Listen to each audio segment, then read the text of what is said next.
Prezados alunos, então dando continuidade à nossa teoria do consumidor. Na videoaula anterior a gente falou da restrição orçamentária, certo? Agora nós vamos falar sobre gostos e preferências. Então, a nossa restrição orçamentária a gente supôs, trabalhando com apenas dois bens, e a gente montou aqui no eixo das quantidades do bem 1 e das quantidades do bem 2, o que seria as possibilidades de consumo dados os preços dos bens, dada a renda do indivíduo, ok? Quais quantidades, quais combinações possíveis ele pode consumir de ambos os bens, inclusive o extremo, ele pegar toda a renda dele, dividir pelo preço do bem 1, só consome o bem 1, não consome nada do bem 2. E o outro extremo, com toda a sua renda dividida pelo preço do bem 2, consumir somente o bem 2. E eu tenho um mapa de todas as possibilidades aqui. Em relação aos gostos e preferências que a gente vai construir a partir de agora nessa videoaula, o nosso objetivo é colocar os gostos e preferências também nesse ambiente. No nosso caso aqui, do bem 1 e do bem 2. Nesse mesmo eixo das quantidades positivas dos bens, inserir aqui o comportamento dos indivíduos, né, dos agentes econômicos em relação a gostos e preferências, tá bem? Bom, para isso, a gente vai precisar construir algumas coisas, tá? Já falando em preferências, a gente vai utilizar um conceito chamado de relações de preferência. Tá? E é importante a gente entender o que significa isso. Bom, a gente vai estar supondo aqui que o indivíduo é capaz sempre de estabelecer uma relação de preferência entre quaisquer bens ou quaisquer cestas, certo? Essa é uma hipótese que nós vamos utilizar aqui. Bom, então falando sobre o que é uma relação de preferência. Ó, suponha uma cesta X e uma cesta Y. Se eu colocar esse sinal aqui, X, este sinal, que é uma relação de preferência, e Y, como é que a gente lê? Nós falamos que a cesta X é preferível à cesta Y, ok? Se eu colocar agora essa outra situação aqui, ó, no sentido contrário, a cesta X, para o consumidor, ela é preterida em relação à cesta Y. Ou você pode ler também da direita para a esquerda, a cesta Y é preferível à cesta X. E se eu usar uma outra relação de preferência, com este símbolo aqui, como se fosse um tio, a gente diz que a cesta X é indiferente em relação à cesta Y, quando esse consumidor for chamado a tomar uma decisão de preferências, ok? Existe uma outra notação também que a gente pode utilizar, que é bem comum, que é quando eu uso que é preferível junto com esse símbolo aqui. Aqui nesse caso, nós falamos que a cesta X é preferível e indiferente em relação à cesta Y. Então, ela tem momentos em que ela é preferível, pelo menos um momento que ela é indiferente, ok? Por exemplo. Então, para esse consumidor que estabelece essa relação de preferências entre a cesta X e Y, o consumidor diz que prefere fracamente a cesta X à cesta Y. E também no sentido contrário também é válido. Se eu colocar assim, o consumidor está dizendo para nós que está preferindo fracamente a cesta Y em relação à cesta X, ok? De relação de preferência é importante a gente saber. A relação de preferência nos serve para mostrar o consumidor deixando bem claro qual é a relação de preferência para quaisquer cestas que sejam comparadas, ok? Bom, sabendo as relações de preferências, então, o que nós vamos fazer agora? Agora, nós vamos estabelecer o que eu preciso de axiomas. Eu preciso de 3 axiomas para construir a relação de preferências usando a hipótese da racionalidade do ponto de vista do consumidor, que vai fazer parte do arcabouço da teoria do consumidor. Eu preciso de 3 axiomas. Quais são esses axiomas? A gente diz que é o axioma completa. O que diz esse axioma? Que se uma cesta X é preferível em relação a uma cesta Y, eu também posso ter uma cesta Y sendo preferível em relação à cesta X. Tá bem? Esse é o axioma completa, a completeza da completitude. O segundo axioma é o axioma reflexivo. O axioma reflexivo diz que uma cesta X é tão boa quanto ela mesma, ok? E o terceiro axioma necessário para construir o nosso arcabouço teórico da teoria do consumidor é o axioma da transitividade. O axioma da transitividade diz o seguinte: se uma cesta X é preferível em relação a uma cesta Y e uma cesta Y de bens é preferível em relação à cesta Z, então, por transitividade, o que eu posso dizer da cesta X em relação à cesta Z? De novo, se a cesta X é preferível em relação à cesta Y e a cesta Y é preferível em relação à cesta Z, por transitividade, o que eu posso afirmar em relação da cesta X com a cesta Z? Neste caso aqui, que a cesta X é preferível em relação à cesta Z. Então, os gostos e preferências do consumidor, eles são transitivos e essa propriedade também tem que ser atendida, ok? Bom, eu disse para vocês que eu precisava de 3 axiomas e também de 2 propriedades para construir o nosso arcabouço de gostos e preferências. 2 propriedades. Que propriedades são essas? A primeira propriedade, eu vou dar o nome dela daqui a pouquinho, diz o seguinte: o consumidor preferirá as cestas com maiores quantidades de bens contra a cesta de menores quantidades dos mesmos bens.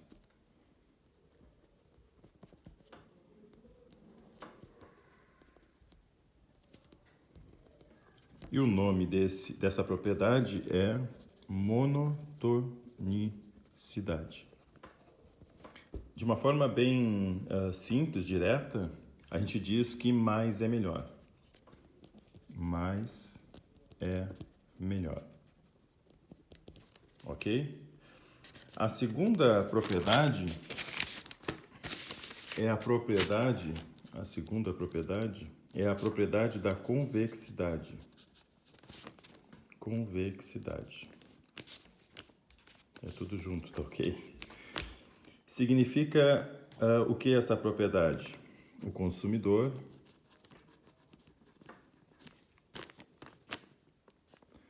preferirá cestas médias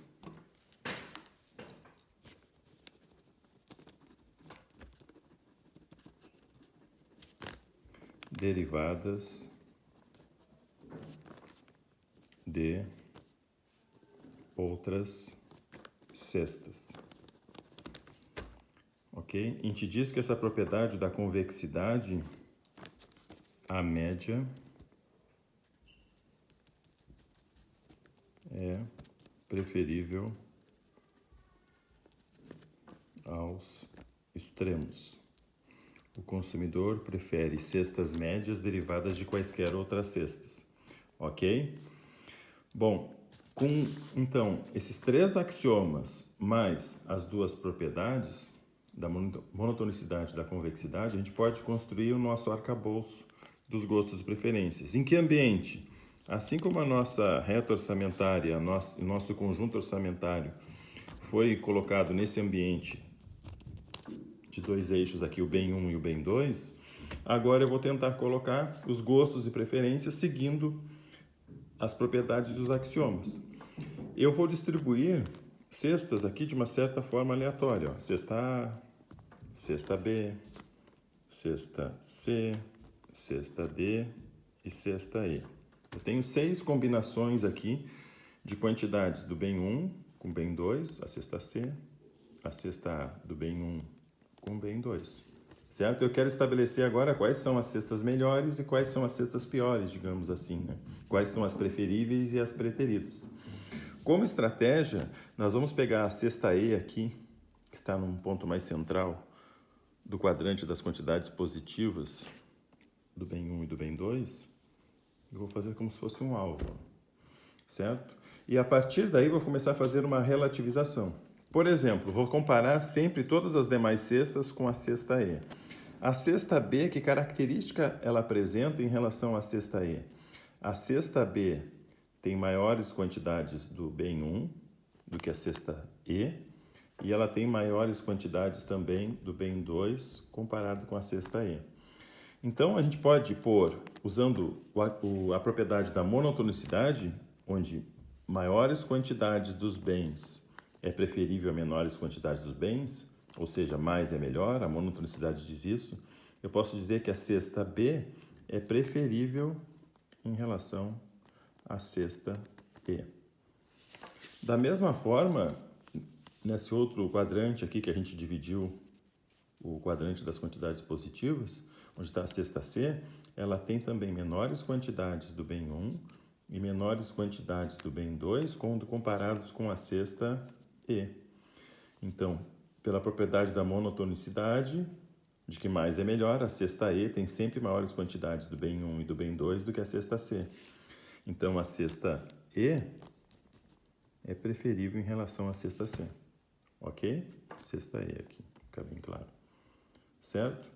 Então, o que a gente acabou de descobrir também? Que, na verdade, se eu chamar esse quadrante aqui de quadrante 1, este quadrante de 2, este quadrante de 3, este quadrante de 4, em relação à cesta E, que a gente fez essa divisão, onde E é o centro do alvo, qualquer cesta que pertença a esse quadrante 1, onde está a B, por exemplo, essa cesta, essa cesta, essa cesta, todas elas são preferíveis a E, por possuírem maiores quantidades, tanto do bem 1 quanto do bem 2.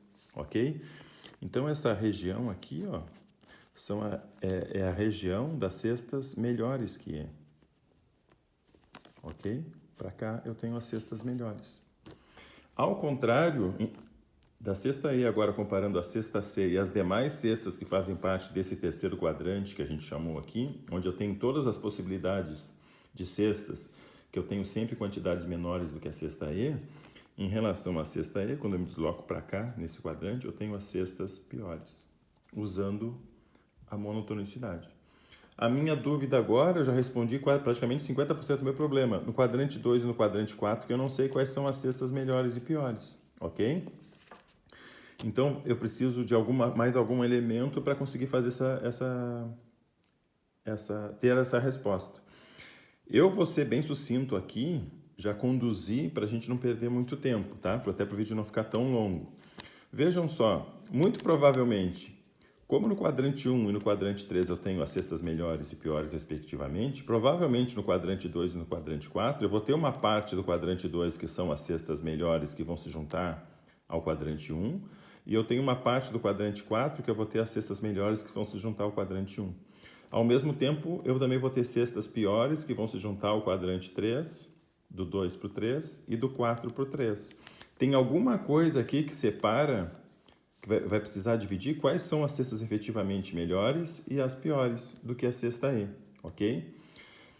Bom, uma das coisas que pode ajudar nessa intuição, olha a área da cesta E aqui. Ó, esse retângulo aqui, ó, formaria a área da cesta E. Se eu for bem lá para cima e montar uma cesta aqui, ó, provavelmente a área dessa cesta aqui vai ser superior à área da cesta E. O que vai me indicar que essa cesta que está por aqui, ela é uma cesta que se junta às cestas melhores do que E ao quadrante 1, certo? Então, vamos supor uma forma funcional que divida, passe por E, mas que divida o segundo e o quarto quadrante. Digamos que seja essa forma funcional aqui, ó. Ok? Uma curva que está dividindo o segundo e o quarto quadrante. O que ele está me dizendo, então? Que qualquer cesta que esteja acima da curva no segundo quadrante são as cestas melhores do que E, que vão se somar às cestas que eu tenho certeza por monotonicidade. Ao mesmo tempo, aqui ó, eu tenho a cesta D. A cesta D em relação à cesta E, que está exatamente em cima dessa curva, ela é uma cesta, como ela está acima, vai se juntar a essa área que eu já sabia das melhores. Ó. O conjunto das cestas melhores do que E. Ok? Por outro lado, a cesta A não ficou abaixo dessa curva? E como a cesta A está abaixo da curva que pertence à cesta E, essa cesta A e todas as cestas abaixo da curva vão se juntar, se somar ao terceiro quadrante, que são as cestas piores, e as cestas que estão abaixo da curva aqui, que pertence ao quarto quadrante também. Dessa forma, então, fazendo um desenho bem simples, ó, aqui está a curva, aqui está a cesta E, aqui estão as cestas, quaisquer cestas que estejam por aqui, são as cestas, melhores do que E, ou seja, preferíveis do que a cesta E, e qualquer cesta que esteja abaixo da curva, agora sim são as cestas preteridas, são as cestas piores do que E. Essa cesta aqui é preterida em relação à cesta E. Essa cesta aqui é preferível em relação à cesta E, ok? Ótimo. Bom, se acima da curva eu tenho as cestas que são preferíveis a E, que pertence à curva, e abaixo da curva eu tenho as cestas que são preteridas em relação à cesta E, que pertence à curva, se eu pegar uma cesta G, que também pertence à curva, e uma cesta H, que também pertence à mesma curva que a E, o que elas são entre si? As preteridas à curva E estão abaixo da curva. As preferíveis em relação a E estão acima da curva que pertence à cesta E. E cestas que pertencem a essa mesma curva não são preteridas, não são preferíveis. Elas são o que entre si? A cesta E, a cesta G e a cesta H, elas só nos restam dizer que elas são indiferentes entre si, ok?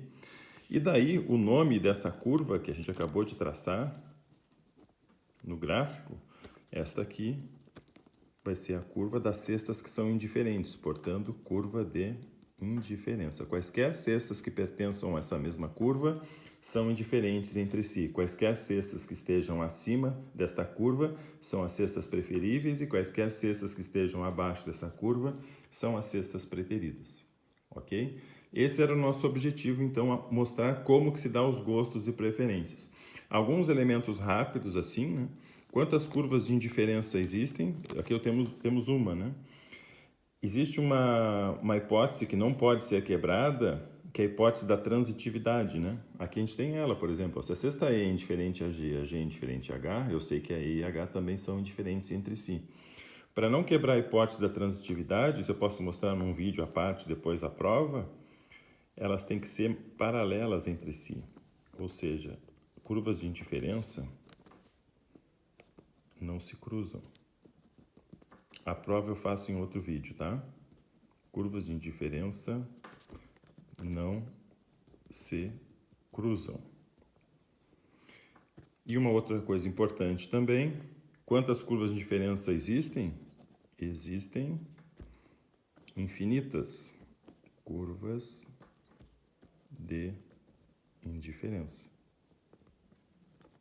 E eu não preciso, até óbvio que aqui eu tenho infinitas curvas de indiferença, mas se eu pegar essa curva de indiferença e chamar de I0 e essa aqui de I1, entre essas duas curvas de indiferença aqui, quantas existem aqui entre elas? Infinitas curvas de indiferença, ok?